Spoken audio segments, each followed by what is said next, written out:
terminamos ya la relatoría con la estructura y te agradecemos con la estructura de las relatorías que pedimos en este seminario. Tener mucho cuidado de este encabezado, siempre ser juiciosos en el encabezado. Ayer les contaba de una egresada del doctorado, o así egresada, porque ya va a ser la sustentación de la tesis, que reunió todas las relatorías y va a hacer la publicación de un libro que le aprobaron en su universidad de esas relatorías en bachiller. Fue juiciosa, copió seminario por seminario. Estoy que me leo. Bien, entonces, a pie de página siempre se inicia con la biografía del autor, tomado de una página seria, porque a veces nos encontramos con unas biografías que pueden no ser tan juiciosas, y se gastó muy bien. El número de páginas siempre debe estar menos páginas de las que pedimos, pero está excelente. Bueno, entonces, ahora sí, por favor. Bueno. Universidad del Bosque, Departamento de Bioética, Doctorado de Bioética, primer semestre, Seminario de Fundamentos de Investigación en Bioética, docentes Jaime Escobar Triana, Constanza Ovalle Gómez y Boris Pinto Bustamante.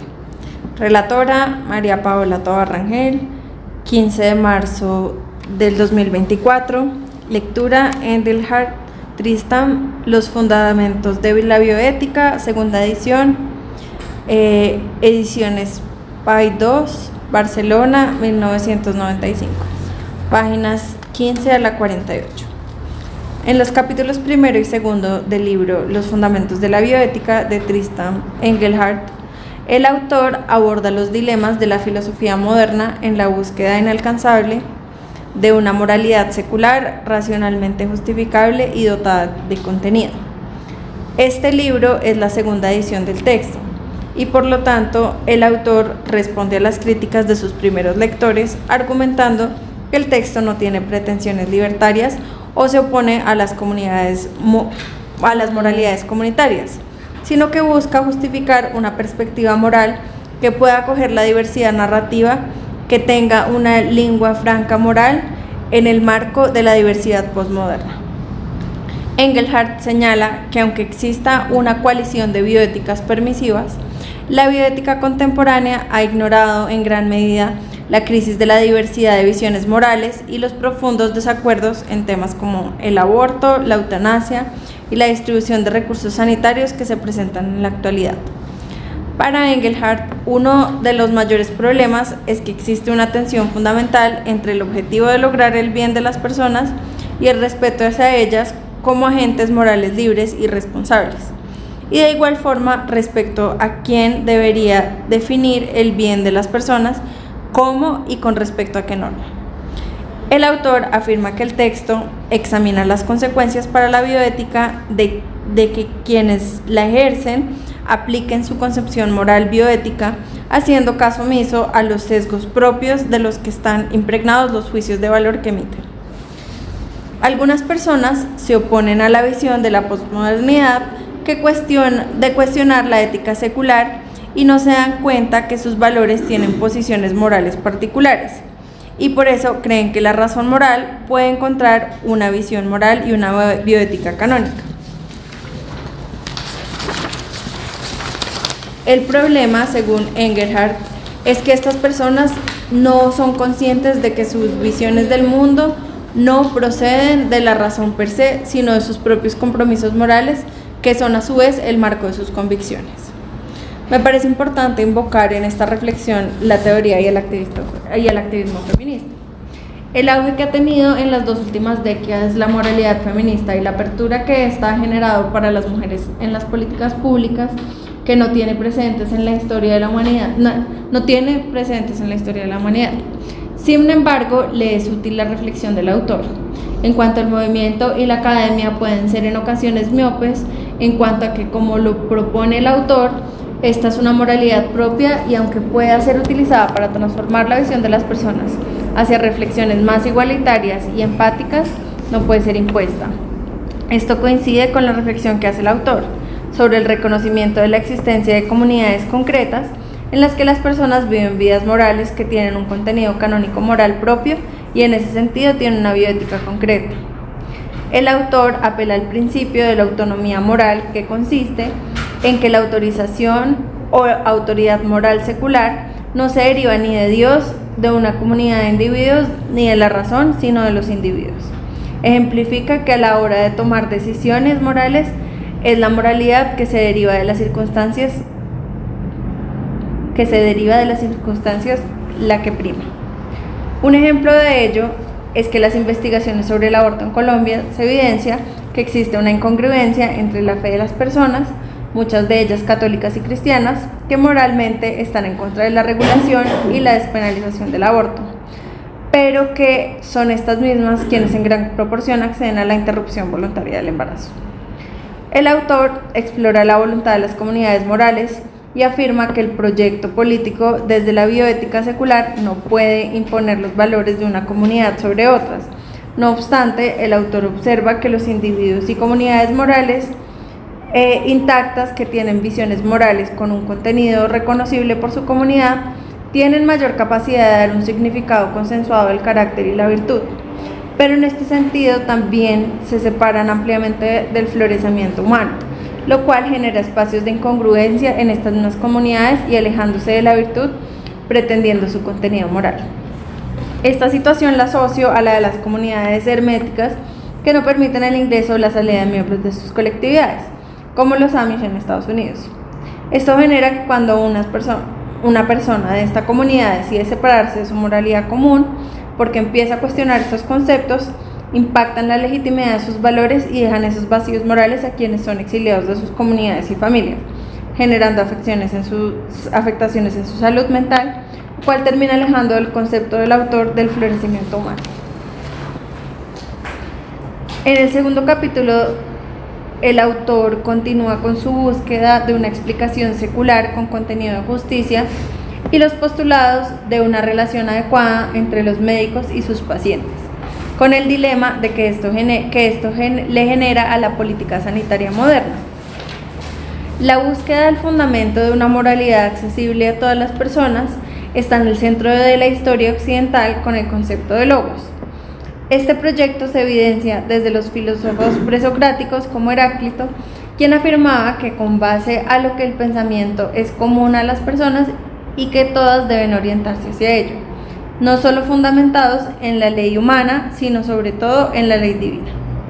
Platón, Aristóteles y los filósofos estoicos continuaron este proyecto de dar una explicación a la existencia y la moralidad basadas en la razón, que posteriormente fue desarrollada por los filósofos cristianos, quienes coincidían en que la moralidad era adquirida por medio de la razón más que de la fe.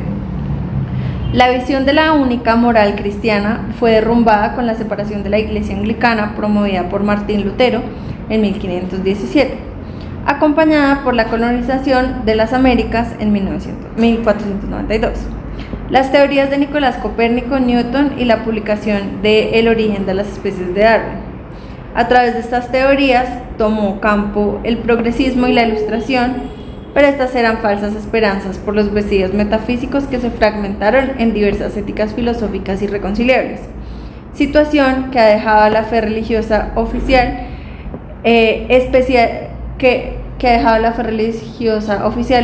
especialmente la que ha intentado adaptarse a la modernidad, en una pérdida creciente de seguidores. El autor introduce el concepto de sociedades pluralistas seculares pacíficas como territorios en los que no hay una imposición forzosa de visiones religiosas, morales o ideológicas. Valdría la pena preguntarse si estas sociedades realmente existen o si, aunque en ocasiones en algunos lugares existan leyes que promulguen estos principios, pero que siempre están en riesgo de ser vistos como una amenaza y por lo tanto cuestionados y censurados por gobiernos de derecha y proyectos religiosos fundamentalistas. El autor reconoce que aunque la bioética haya surgido de problemas médicos, ahora se expande a otras áreas del conocimiento y profesiones, no obstante lo limita al ámbito sanitario. lo cual se opone a las visiones más amplias de este campo de estudio. Por ejemplo, limita su concepción a otras áreas como el derecho, la educación y las ciencias sociales, que en la concepción de su proyecto deben hacer parte de la formulación, puesto que también estudian los fundamentos morales de la sociedad. El autor considera que los filósofos pueden evidenciar las relaciones olvidadas y las contradicciones o dilemas propios del sistema sanitario, y en este sentido pueden cartografiar y evaluar las decisiones colectivas e individuales mediadas por la bioética. En este sentido, la propuesta del autor es que la bioética no debe reemplazar la religión de los extraños morales ni ofrecer respuestas unidimensionales a preguntas dotadas de contenido, y en este sentido su imperativo es proporcionar un entendimiento de la condición humana por medio del análisis disciplinar de las ideas, valores e imaginarios que guían las prácticas sanitarias. Según el autor, una bioética secular es la que puede justificarse en diferentes comunidades morales, y por lo tanto esta posición neutral no es antirreligiosa y puede adaptarse a opiniones religiosas seculares especiales. Esto implica que la política pública también debe ajustarse a términos seculares. Engelhardt afirma que los riesgos inherentes a un estado coercitivo que defiende una ideología o una corrección política parecen superar a los probables prejuicios que puedan ocasionar la tolerancia. El autor afirma que bajo los regímenes totalitarios que imponen sus estándares morales han muerto más personas que en las guerras religiosas. Yo dudaría que las muertes generadas bajo el comunismo, a lo que asumo se refiere el autor, sean proporcionales a las muertes durante los siglos por la Inquisición, los asesinatos y desplazamientos generados por los fundamentalismos islámicos y el reciente genocidio palestino a causa del conflicto de décadas entre este pueblo y los gobiernos sionistas de Israel. No obstante, la intolerancia, desde donde provenga, es un gran problema ético de la humanidad.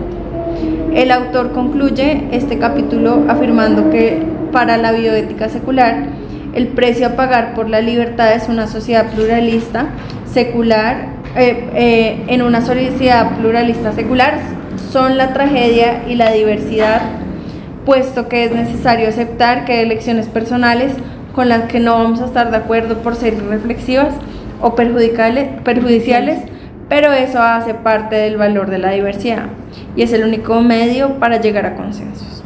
Para concluir, en este texto, el aporte principal del autor a la bioética es, a pesar de sus contradicciones, un llamado a reconocer y valorar la diversidad moral, cuestionando las bases de la supuesta moralidad secular que existe actualmente, y a buscar un entendimiento compartido que permita abordar los desafíos éticos de manera inclusiva y reflexiva.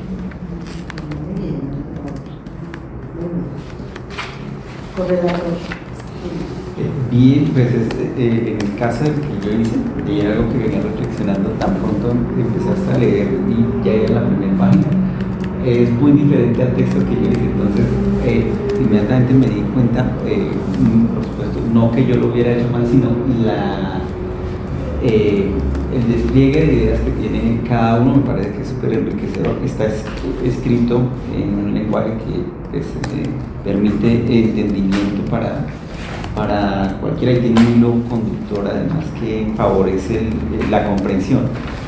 Me fijé en muchas de las frases que dice el autor, a ver si estaba esta de moralidad laica, creo que no la incluiste, que pensaría yo que es importante, moralidad laica, y hay otras que sí se incluyeron, pero me fijé en esa porque a mí me llamó mucho la atención el tema de la moralidad laica, y me surgió la duda acerca del uso de la palabra Dios, que el autor la utiliza con D mayúscula porque es un católico ortodoxo.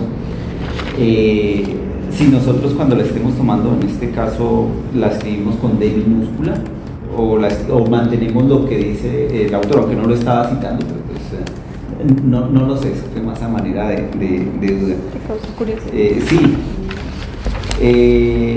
El tema de los Amish en Estados Unidos son los mismos menonitas. Creo que son distintos. No, Son diferentes. Sí, Ujú. son distintos. Ya va. Listo. El ejemplo, el que ella da o hace referencia Pero es una a los, comunidad Pero son cerrada. parecidas. a los Total, amigos, sí. que no permite uso de celulares. Son estos que tienen sombrero y Ujú. las barbas Son largas. distintos los amigos con el Sí. Sí, son diferentes. Vale, eso me causó curiosidad de saber si se trataba de los mismos o si era una única comunidad. Y es que, pues, yo poco los conozco, pues lo que sé de ellos es que, pues, son famosos por el tema del sombrero y las barbas largas, son una comunidad cerrada y es lo más que conozco de ellos. Y entonces pensé en si ese podría ser el único ejemplo, pero por supuesto que entonces no. Hay muchos. ¿Qué otra cuestión?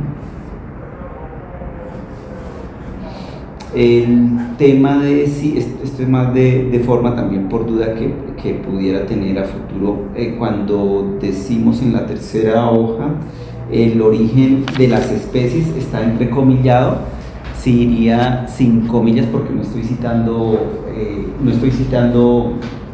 palabras de nadie, o si debería ir de pronto en letra cursiva. Sí, porque no estoy citando, tengo esa también duda. Se puede usar en comillas los títulos El origen de de las los especies. libros, pero generalmente cuando son artículos, títulos de artículos. Y sí es mejor usarlo en cursiva, pero importante es la distinción de que es un título. Vale. En la cita 14 dice el autor si habría necesidad de colocarle el 14 para colocarlo en la parte de abajo. ¿Esa es la cita? Sí, señora, la cita 14. Sí, El autor. Ahí se llama, hay citas directas y citas indirectas. Bueno, Pablo utilizó Icontec, que nosotros usamos en la educación, y es bueno que nos incluimos en esa. Es una buena, digamos, nomenclatura, porque le da a uno un espacio del texto impresionante, le permite, ve uno una la pizarra, no ve la pizarra como texto, donde hay cosas que manda a pie de página, porque si las incluye dentro del texto, puede uno perder la continuidad, exactamente.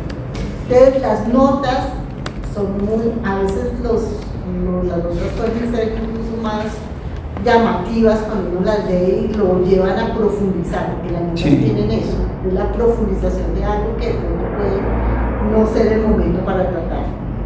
Entonces, esa pizarra hay que tener el cuidado que cuando se está utilizando al autor, parafraseando al autor, uno puede hacer la cita de alguna manera, pero como es un parafraseo, debe mencionar el autor, o por lo menos darla con la cita, dar la cabida del autor. En APA generalmente se usa parentética, que es un paréntesis, pero aquí no, aquí es un superíndice. Ese superíndice puede ponerse el autor si no se quiere hablar el viejano, que ya lo usó mucho, o el filósofo, o el tejano, no sé. Ustedes pueden como una palabra de referencia. Claro, y entonces vamos a pie de página y miramos de dónde fue tomada esa idea que va a continuación a ser parafraseada. Cuando se lleva comillas, que son las citas directas, en este tipo de nomenclatura y contexto, pues es importante que en el pie de página, ¿no? Antes de llevar la comilla en pie de página, pues vaya a la página, ¿no? De donde fue tomada esa cita. Para nosotros va a ser APA, para este caso. Pueden usar APA o pueden usar el contexto. Ah, Lo bueno. importante es Que hagamos las referencias. que sean juiciosos en la utilización de APA, quienes van a usar APA, o juiciosos en la nomenclatura de contexto, van a usar el contexto. Y yo tenía 7 páginas, que es mucho. Me parece que la autora logra sintetizar muy bien que es, bueno, sobre todo en primer semestre de doctorado, es difícil sintetizar esa capacidad de síntesis que tiene María Paola, es muy buena. Sí, tiene una Impresionante. Sí. Una capacidad increíble, ay, qué rico, porque eso, la síntesis es una, creo yo, quienes tienen esa capacidad son aquellas personas que de entrada saben que tienen que leer. Todas estas tesis monográficas ilustradas, pues tienen la idea de que todo hay que contar. Sí. Porque si se pierde algo, pues se va a perder algo que debiera haberse contado. Pero quien tiene la capacidad de síntesis dice, no todo hay que contar, pero sí voy a contar lo que yo creo que hay que contar, que es lo sustancial. Y somos muy dados a que más es mucho mejor. Sí. Y realmente Sí. no. Pero simplificar el lenguaje es importante. Los matemáticos saben mucho sobre eso, los físicos mucho más. Ellos en una hoja pueden describir el mundo. Pero los que narramos nos gustan las palabras, a veces nos enredamos en las palabras. La síntesis es una buena opción para empezar a escribir cuando se va a hacer una tesis, porque una tesis no tiene que ser 400 páginas. Una buena tesis con 120 páginas nos divertimos todos, pero sabemos que cada página fue de un detalle, de unas decisiones que se tomaron, de por qué esas y no otras, de un ejercicio intelectual también, pero un ejercicio crítico. O sea, la síntesis es una gran habilidad que hay que cultivarla. Sí, muy bien. Otra cosa es... No sabría si, por ejemplo, cuando nombramos bioética canónica, por ejemplo, que es una frase de dos palabras que no todo el mundo sabría, o en el contexto de la bioética sí tendrían que saberlas, pero si el documento llegara a un usuario que no necesariamente lo sepa, sería necesario aclarar en ese caso. Puede ser con una nota. Nota pide Pero la elección está en que si tú consideras que eso vale la pena explicar para que se comprenda el texto. Porque si no tendrías hay autores que tienen eso. Sí, de documentos que tienen pero porque les toca en realidad asumir que todo lo que hay ahí es un lenguaje técnico y que deben explicarlo para que pueda comprenderse eso que está. ¿Y son válidas en este tipo de relatorías, profe? ¿Son válidas Sí. entendiendo que todos leímos el texto, pero No, que hay sí, a ver, sí, pero todos nos estamos quizás enfrentando a conceptos nuevos. Ok. Entonces sí se podría, pero tener Sí. mucho cuidado en filosofía a quién voy a elegir para esa definición, porque pluralismo para Hegel puede ser una cosa, pero para otro Tendría que ser como desde el mismo autor. tiene que ser desde el mismo autor, usando la categoría desde el mismo autor. Definitivamente. Y a veces palabras que son muy difíciles, él utiliza una palabra como que busqué ayer en el diccionario nuevamente, no es impío, es sinónimo de malo, perverso. Bueno, él la utiliza, ese tipo de palabras sí valía la pena buscar en el diccionario, en la RAE, y ponerlo a nota plena. Pero cuando es categoría, definirla según el autor, porque si no nos lleva a cosas muy distintas. A otros autores en filosofía es peligrosísimo. Por eso hay diccionario. Ese es otro diccionario que ustedes deben comprar. Diccionario de filosofía. Bien, sigamos. Es que anoche yo encontré varios términos, como el que bioética canónica,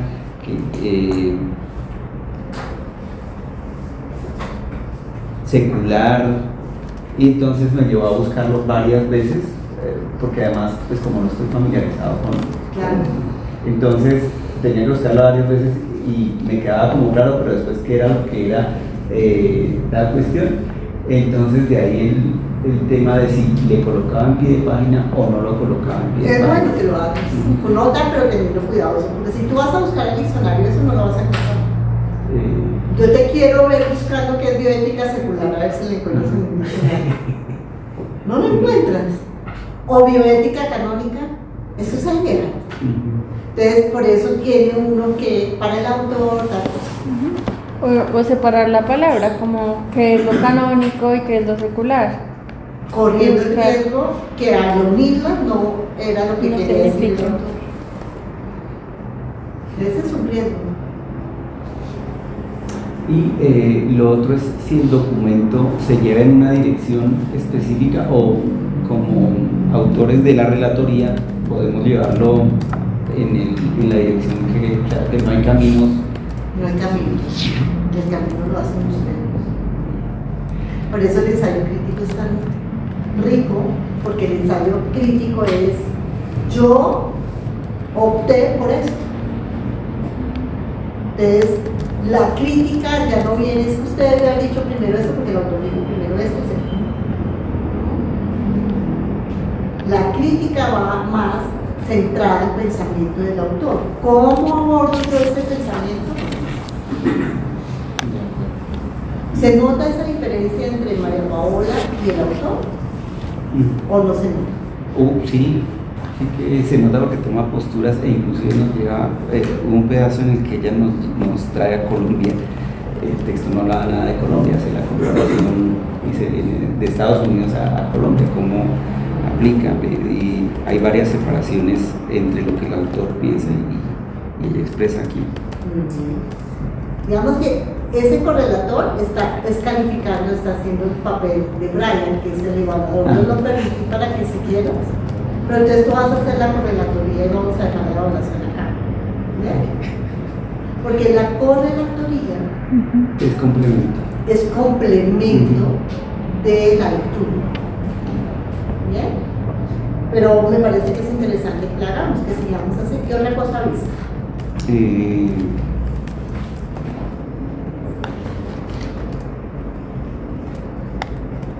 No, insisto con la palabra, el autor, que la vi en la cita 14, pero por acá también la tienes en La 15.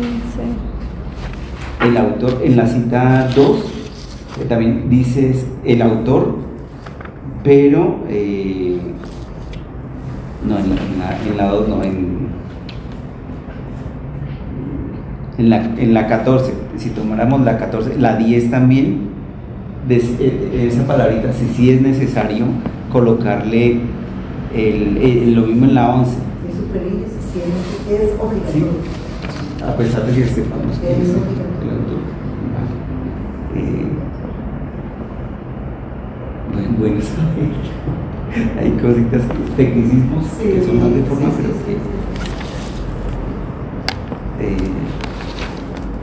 no sería más de Muy bien. Correlatoría. Bueno,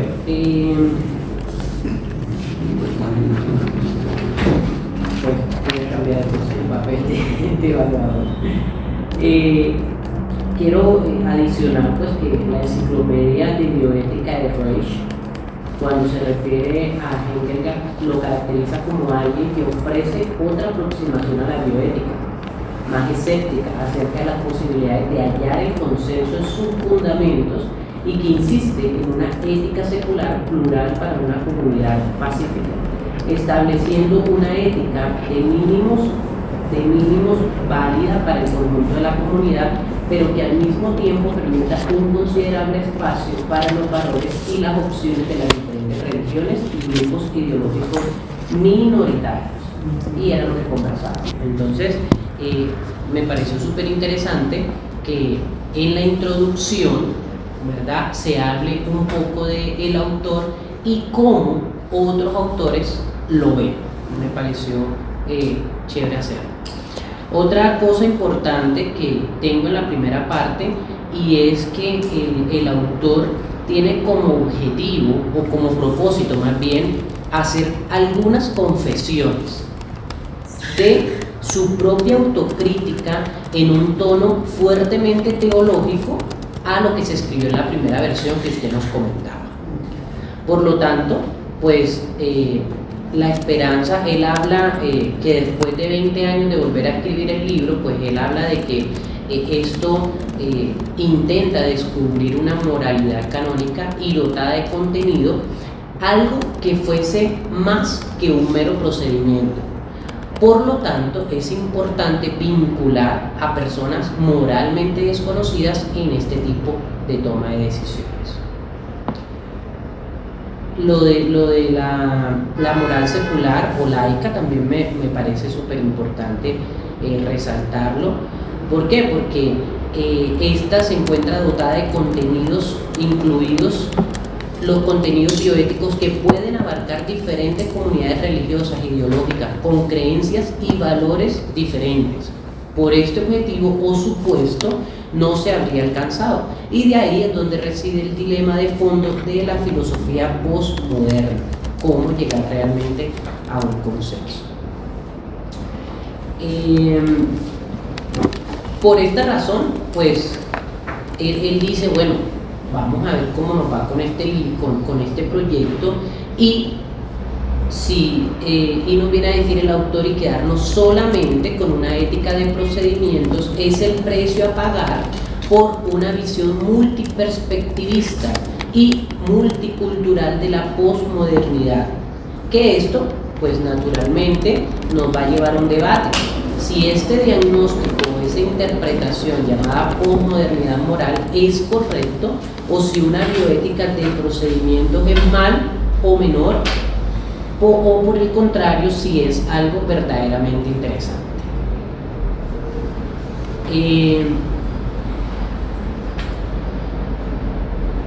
¿Qué otra cosita? Bueno, pues entonces él advierte de que si el proyecto fracasa, el precio que debemos pagar será el nihilismo, que consiste en una forma de existencialismo cuando se afirma que la vida carece de significado, propósito o valor, y que muchos la definen como la nada, como la definen a la nada como aportadora de algo, también la defienden en el plano moral, y será el nihilismo y el más absoluto relativismo moral, que sería como el resultado de todo del proyecto que él hace en este lado. Y algo muy importante, como se habla para profesionales de salud y expertos en bioética, pues hay algo importante, y es el principio de autonomía. Entonces, en ese principio de autonomía es ese permiso, ¿verdad?, que las personas le dan al otro para tener la autoridad moral de hacer un proceso o tomar una decisión. Y pues ahí llegamos entonces al tema del consentimiento informado.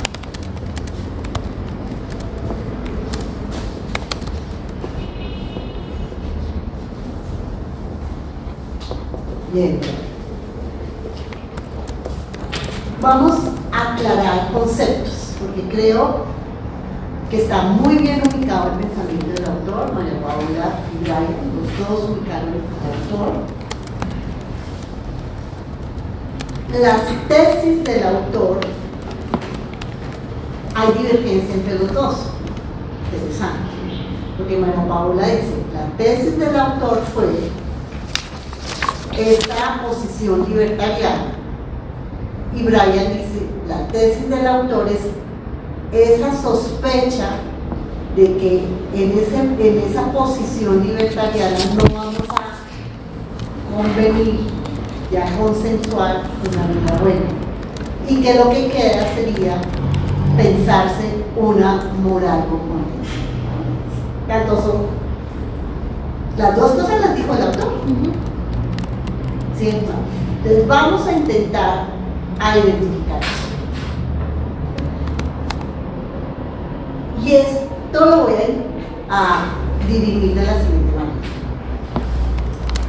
Cada uno puede tener una lectura parcial de un autor.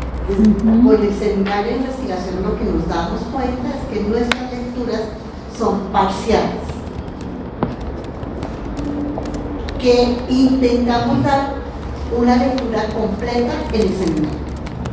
Es el seminario que nos permite interrogarnos sobre eso. Entonces, el ejercicio que voy a hacer de aquí en adelante es, con ese propósito, intentar llegar a ese pensamiento de Engelhardt un poco más amplio, más comprendido. Y entonces para eso es fundamental definir categorías. Definir categorías. Yo aquí anoté las categorías que considero son fundamentales de definir para comprender al autor. Faltan muchas, pero hay más. Empecemos por la más gruesa de todos: contenido moral. Si no entendemos contenido moral, no entendemos al autor. Eso también es una lección para saber. Es fundamental llamar a ese concepto categoría, porque pueden haber muchos conceptos en una lectura que uno hace, pero es una categoría. No porque para él no tiene importancia, es una cuestión de contexto. Para él tiene sentido contenido moral. Es decir, si nosotros no entendemos qué es eso de contenido moral, ¿podríamos entender a Engelhardt? No. ¿Qué es contenido moral?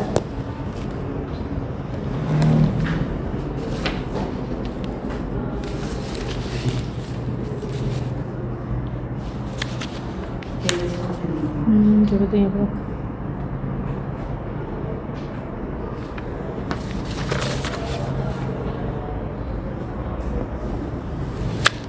No sabría cómo distinguir muy bien entre lo que es la moral o las morales a lo que sería el contenido moral. Si es como esas características de las moralidades que pretenden ser como una única moralidad o la moralidad correcta. ¿De qué se ocupa la moral? De establecer, como de centrar en una persona cuál es su significado del bien, del mal y sus valores. En situación, toma en situación. La moral es un juicio de valor, y es moral porque se ubica en lo bueno y en lo malo. Las sociedades moralistas son sociedades que imponen un sentido del bien y un sentido del mal. Las sociedades conservadoras suelen ser moralistas porque imponen una definición del bien y una definición del mal. Imponen un contenido. Eso es el contenido moral. Eso a lo que defino como bueno o lo que defino como malo. Entonces, lo que él está diciendo es que esas definiciones de ese significado de bondad y maldad se queda vacío en las sociedades postmodernas. Vacío es que, ¿de dónde cojo yo esa definición para poder sentar a toda esta cantidad de creencias y definiciones controversiales sobre lo bueno y lo malo? Entonces, para no matarnos, lo único que podemos decir es que ese contenido moral está vacío. ¿De qué? De significado.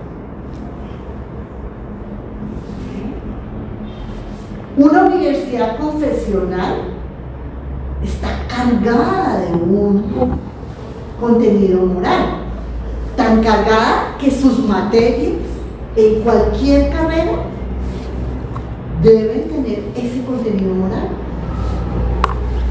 tan cargadas que cuando va a empezar una sesión se invoca a su Dios. Y ese contenido moral se refleja en el reglamento estudiantil también. Y es en todo. O sea, eso, mejor dicho, Está impregnado. está impregnado de una deontología, de un deber. ¿Sí? Y el que se salga de eso, pues va al exilio. El contenido moral es eso. Ese es el significado de la bondad y la maldad. Entonces, claro, ahí sí ya entiendo a Engelhardt cuando dice que en las sociedades postmodernas, él no usa contemporáneo, postmoderno, ahí hay una diferencia interesante, porque utilizaría a Lyotard para hablar de postmodernidad, que es una crítica que le hacen a Engelhardt, porque no habla más bien de contemporáneo, porque habla de postmodernidad. ¿Por qué creen que le interesa es lo posmoderno? Hay quienes dicen la posmodernidad no existe.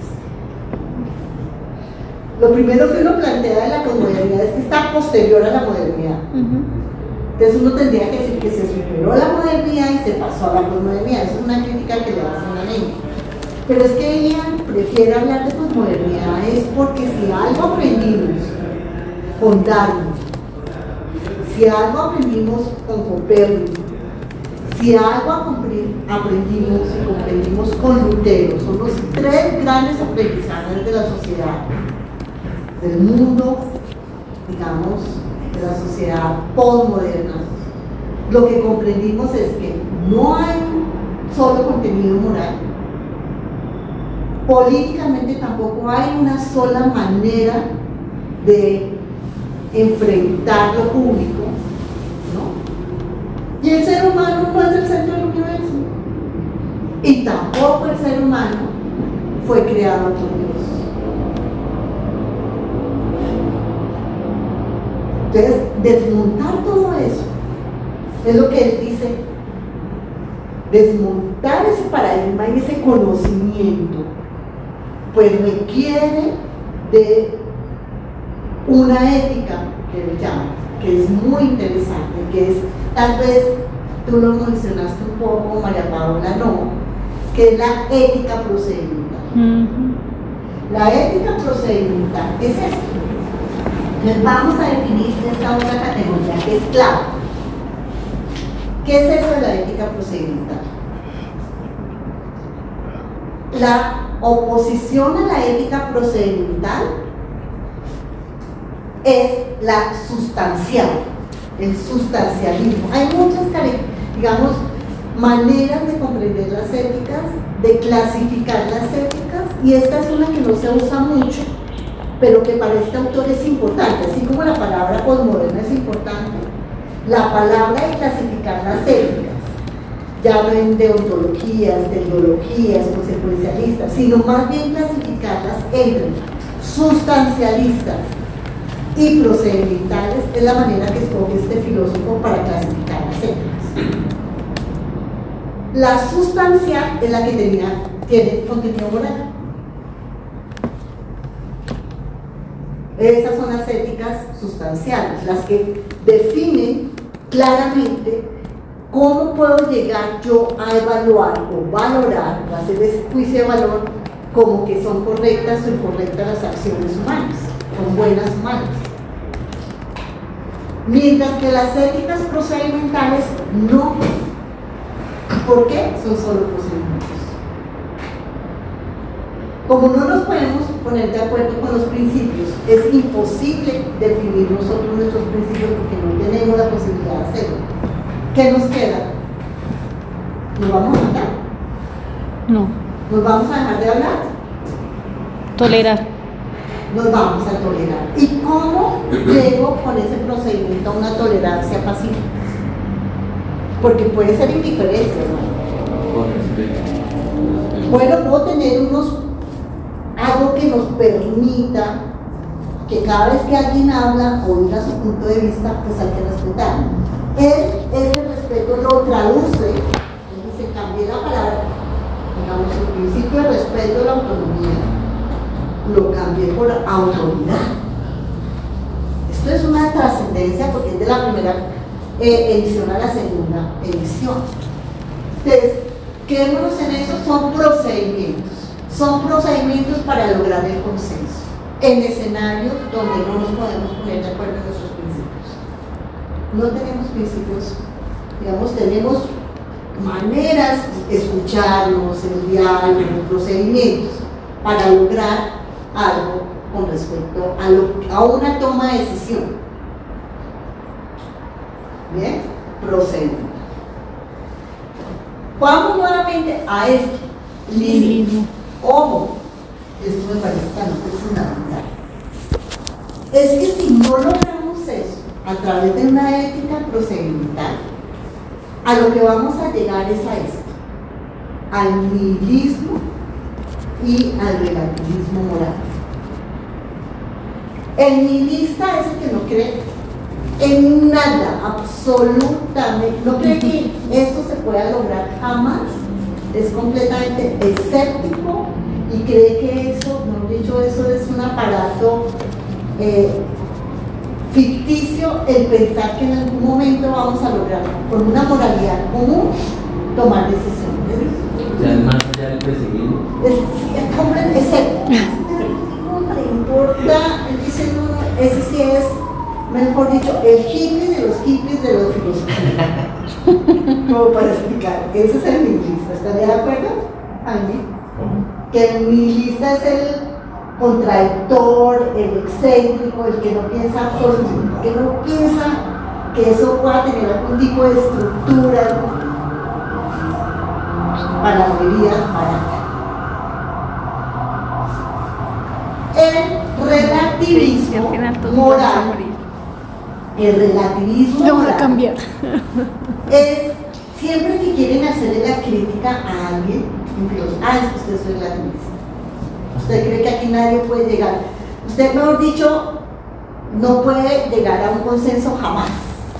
Porque cada uno piense como quiere y váyase a su vida como quiere. Entonces, él está diciendo el paso que tenemos que dar para no llegar a ser nihilistas, sino para creer que podemos por ahora tener algo de probabilidad, es a través del procedimiento, de la ética del procedimiento. Bien, los relativistas son inconmensurables, digamos, todas estas cosas no se pueden, nunca puede haber diálogo entre eso. Y si hay diálogo es de solos, es imposible. Ustedes, claro, todo el mundo lo ve como un peligro, el relativismo lo ve como un peligro. Bueno, sigamos. Bioética secular. ¿Qué es bioética secular para Engelhardt?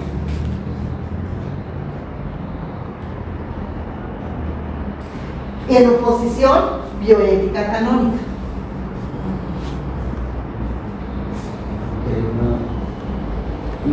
La canónica es que haya un referente para un estricto que cumplimiento. Hay un contenido moral.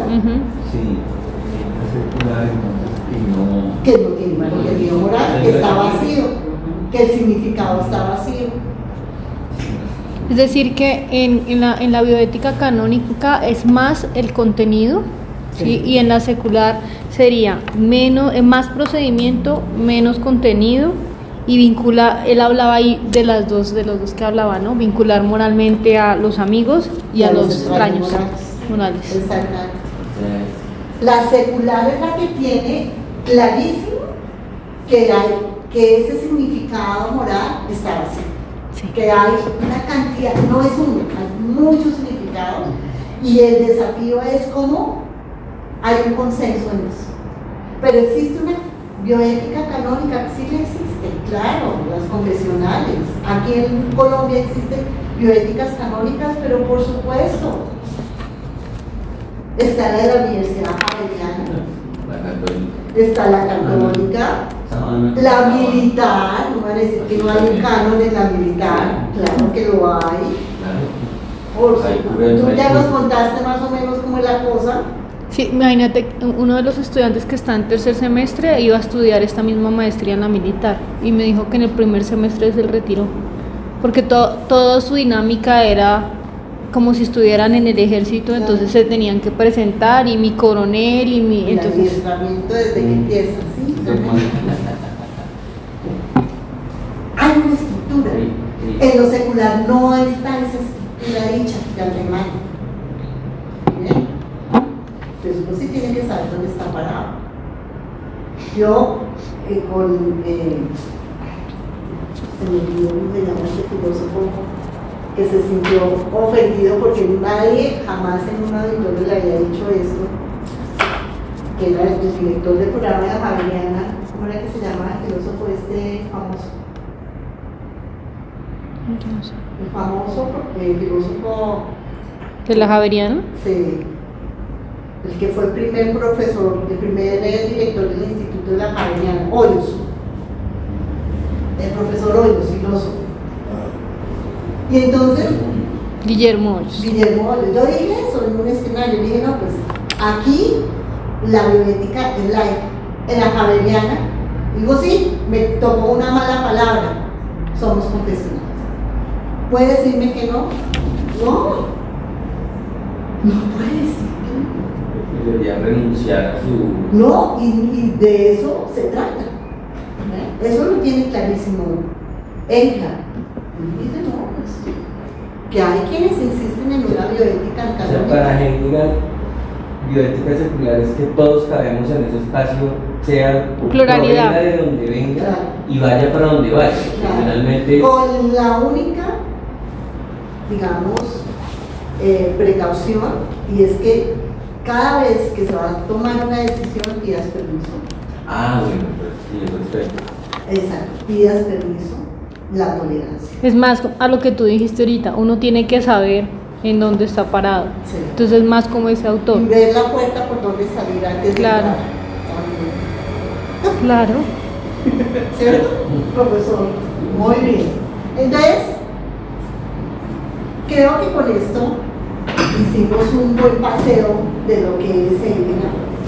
Logramos, nos quedaron cositas seguramente, sí, quedaron cositas, pero miren como una relatoría para uno ya es un material con el cual pueden tomar distancia o no del autor, asumir una posición crítica, pensarse, oigan, sí, pues es que Engel estaba hablando para el contexto estadounidense, pero yo no me imagino aquí a este pobre Engel como le guía.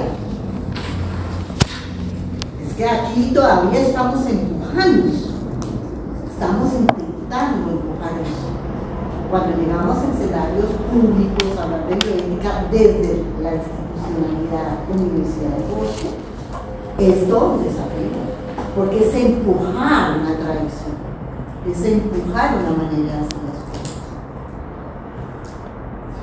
Bueno, muy bien. Evaluación.